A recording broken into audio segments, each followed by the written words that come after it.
Il-Partit Nazzjonalista jrid jiżgura li mill-ġdid ikollna trasparenza u ġustizzja mal-konsumatur f'dak li għandu x'jaqsam mas-settur tal-enerġija f'pajjiżna.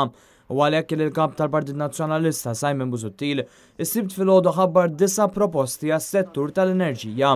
Gvern Nazzjonalista immedjatament raħħas il-prezz tal-petrol u diesel b'5 ċenteżmi u matul il-leġislatura l-prezz jibqa' taħt il-medja Ewropea. Minn Ġunju stess aħna qed inwedu illi innaqsu il-prezz immedjatament b'5 ċenteżmi kull litru, imma fuq medda ta' 5 snin inżommu wkoll il-prezz tal-petrol u diesel taħt il-medja tal-Unjoni Ewropea. L-elettriku jinxtara mill-orħos sors possibbli li bħalissa huwa l-interconnector. Dak li nifrankaw fix-xiri tal-elettriku nadduh direttament f'benefiċċju lill-konsumatur f'inċentivi ġodda biex nipproduċu enerġija nadifa u billi innaqsu il-kontijiet tal-elettriku. It-tanker tal-gas jitneħħa mill-bajja ta' Marsa Xlokk u jibda x-xogħol fuq pipeline tal-gas bejn Malta u Sqallija. U nibdew naħdmu mill-ewwel fuq il-pipeline tal-gas minn Sqallija kif kien diġà ppjanat minn Gvern Nazzjonalista ta' qabel. Bekk nassiguraw li Malta tkun imqabbda man-netwerk Ewropew tal-gas. Sal-2020, Gvern Nazzjonalista jilħaq il-miri tal-Unjoni Ewropea li 10% tal-enerġija tiġi minn sorsi rinnovabbli. Natu grants biex wieħed ikun jista' jinvesti aktar fl-enerġija alternattiva.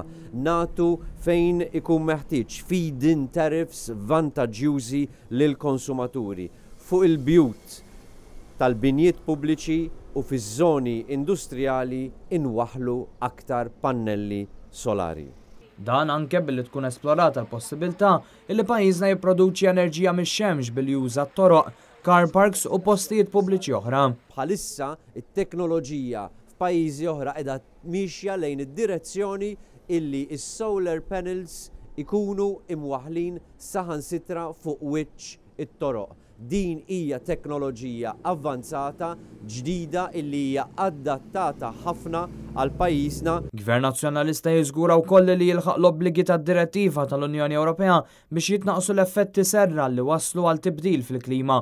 Irid jitnaqqas ukoll il-livell ta' produzzjoni ta' CO2. Indaħlu miżuri skont it-Transport Master Plan billi ninkoraġġixxu lil pubbliku juża aktar it-trasport pubbliku u anqas il-karozzi privati. Miżura ta' solidarjetà wkoll għal min jinvesti f'solar panels imma bini ġdid fil-madwar jattilu x-xemx. U s-sidien ta' bjut jiġu inċentivati jbidluhom f'żoni ħodor inkluż fuq binjiet pubbliċi. Nagħtu tax rebates, vantaġġi fiskali ta' taxxa lil kumpaniji bħal fabbriki, uffiċini, ħwienet kbar, eċċetera li jadottaw din is-sistema u li jippermettu illi l-bjut tagħhom jintużaw bħala spazju għal rikreazzjoni.